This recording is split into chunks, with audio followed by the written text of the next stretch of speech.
दोस्तों एक लड़का आईएएस बनने की तैयारी कर रहा था, बार बार एग्जाम दे रहा था। उसी बीच उसके मन में एक ख्याल आता है। दोस्तों वो अपने पड़ोसी के घर में चोरी करने के लिए चला जाता है। जैसे ही उस घर में चोरी करने के लिए पहुंचता है, तभी वो अपने आंखों के सामने देखता है घर के जो मालिक और मालकिन हैं वो दोनों आपत्तिजनक स्थिति में एक दूसरे से संबंध बना रहे थे अपने बिस्तर पे। लड़का आईएएस बनने की तैयारी कर रहा था, लेकिन चोरी करने के लिए उस घर में गया था तो चोरी करना छोड़ देता है और वहाँ पे जो पति पत्नी होते हैं वो जो शारीरिक संबंध बना रहे थे अपने बिस्तर पे, वो लड़का वहाँ पे खड़ा होकर देखने लगता है। तभी उसके दिमाग में एक आइडिया आता है और वो अपने पैकेट से फ़ोन निकालता है। फ़ोन निकालने के बाद जो पति पत्नी होते हैं उन दोनों का वीडियो बनाने लगता है। दोस्तों वो वीडियो बनाने के बाद वहाँ से मालकिन का मोबाइल चुराता है और अपने घर चला जाता है। अगले दिन वो लड़का उस वीडियो को मालिक के फ़ोन पे भेज देता है और मालिक को ब्लैकमेल करना शुरू कर देता है। उसके बाद जो होता है आप सोच भी नहीं सकते हैं। दोस्तों इस कहानी को हम पूरी इस वीडियो में जानेंगे।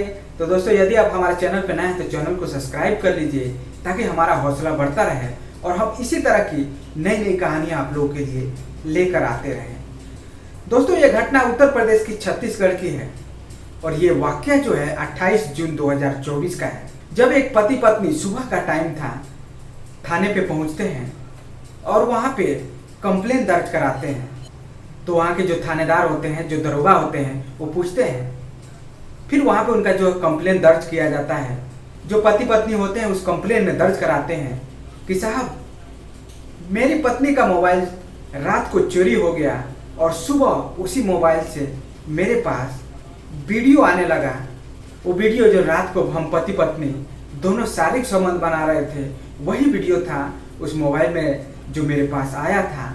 और उससे वीडियो भेजने के बाद मैं जब उस मोबाइल पे फ़ोन लगाया, जब अपनी पत्नी के मोबाइल पे फ़ोन लगाया तो उस पर कॉल नहीं जा रहा था, स्विच ऑफ बता रहा था। लेकिन उस नंबर से हमारे फ़ोन पे वीडियो आया और साहब वो वीडियो कोई पुराना नहीं है, वो कल का ही वीडियो है जो हमारे पास आ रहा है। दोस्तों दरोगा भी हैरान हो जाता है कि आखिर ये कैसे हो सकता है कि रात को मोबाइल चोरी होता है और जो चोर है इनकी पत्नी के मोबाइल से इनके मोबाइल पे वीडियो भेजना शुरू कर देता है। ये कैसे हो सकता है, आखिर उसको पासवर्ड कैसे पता चला, ये बहुत सारी चीज़ें जो है उस दरोगा के दिमाग में आने लगता है। और फिर दरोगा साहब उनका कंप्लेन दर्ज करने के बाद जाँच में जो है और भी पुलिस होते हैं उनको भेज दिया जाता है इनके घर पे कि तलाशी लो कि आखिर ये कैसे हो सकता है और कैसे हुआ है, ये सारी जानकारी इकट्ठा करो। दोस्तों वो लड़का जो चोरी करने गया था वो पढ़ने में बहुत ही इंटेलिजेंट था, बहुत ही होशियार था और आईएएस और पीसीएस की तैयारी कर रहा था।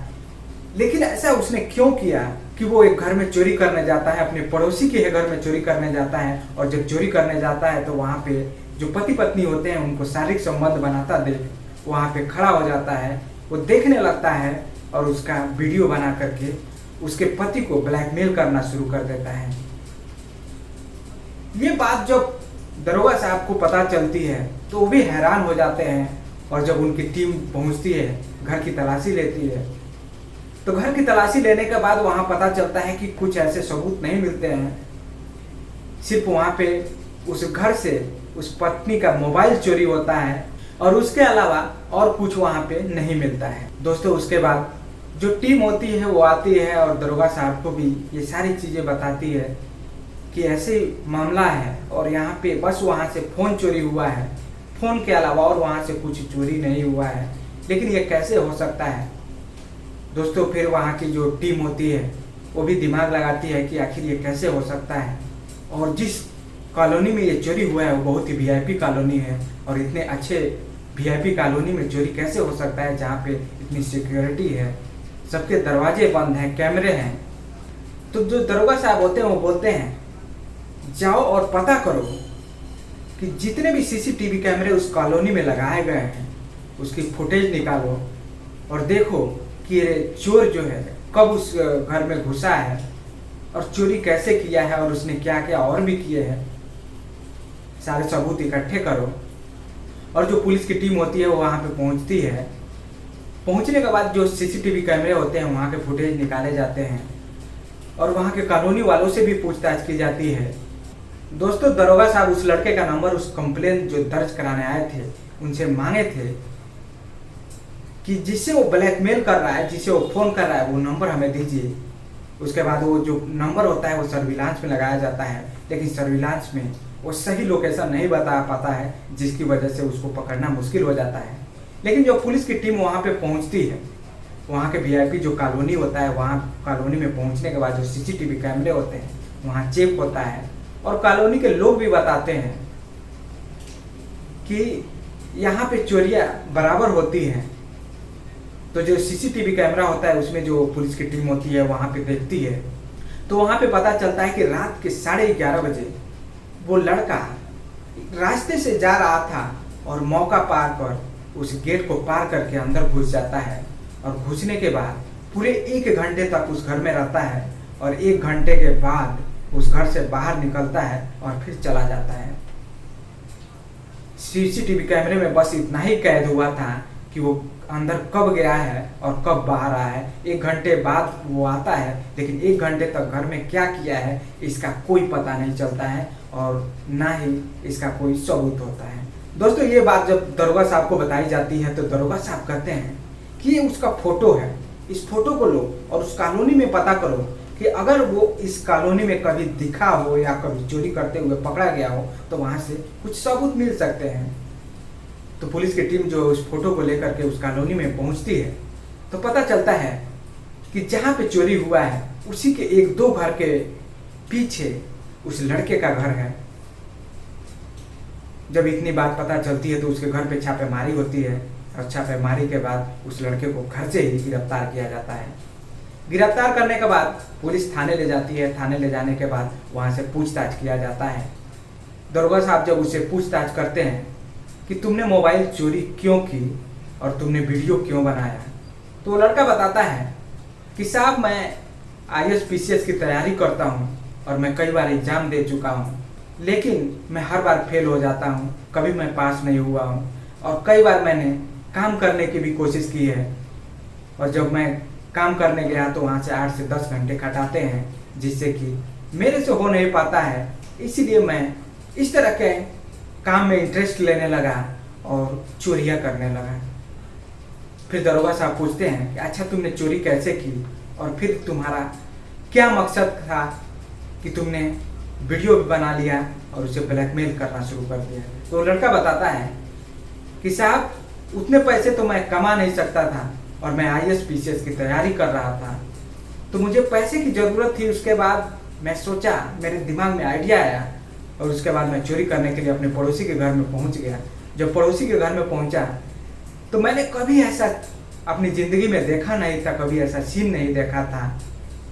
वो चीज़ें मुझे देखने की, क्योंकि मैं बहुत सालों से कई बार चोरियाँ किया हूँ, और उस घर में भी 2 बार चोरी किया हूँ, लेकिन ऐसी कभी मुझे देखने को मिला नहीं था। जब मैं उसे देखा, पति पत्नी आपत्तिजनक स्थिति में दोनों संबंध बना रहे थे, तो मेरे दिमाग में एक आइडिया आया और मैं अपना मोबाइल निकाला और मोबाइल से वीडियो बनाना शुरू कर दिया, और वीडियो बना करके मैं उसकी पत्नी का मोबाइल चुराया और वहाँ से गायब हो। और वो वीडियो उसके पति के मोबाइल पे भेज करके मैं 8 से 10 लाख रुपए उसे ब्लैकमेल करके लेना चाहता था, ताकि मैं उन पैसों से जो मुझे करना है वो आसानी से कर सकूं और मुझे कोई प्रॉब्लम भी नहीं होगा।